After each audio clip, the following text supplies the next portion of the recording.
ఆయన నమ్ముకుని ఆయన మీద విశ్వాసం ఉంచి పరిశుద్ధమైన మనస్సాక్షి కలిగి జీవిస్తున్న మీ జీవితంలో ఏ ఆయుధము వర్ధిల్లదు.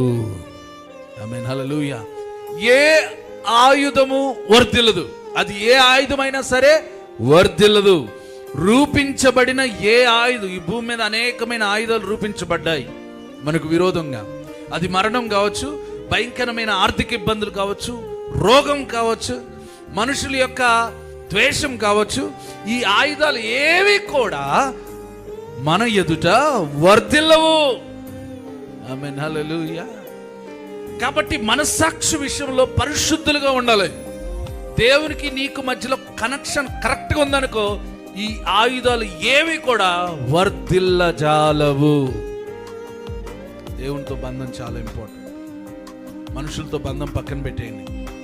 దేవునితో మీ బంధం చాలా ప్రాముఖ్యమైనది. దేవుడు నిన్ను నిందిస్తున్నాడా? దేవుడు నిన్ను నిందిస్తే ఎలా నిందిస్తాడంటే మనస్సాక్షి ద్వారా. నిన్ను మనస్సాక్షి గద్దిస్తుంది అనుకో, వెంటనే దేవునితో మాట్లాడు.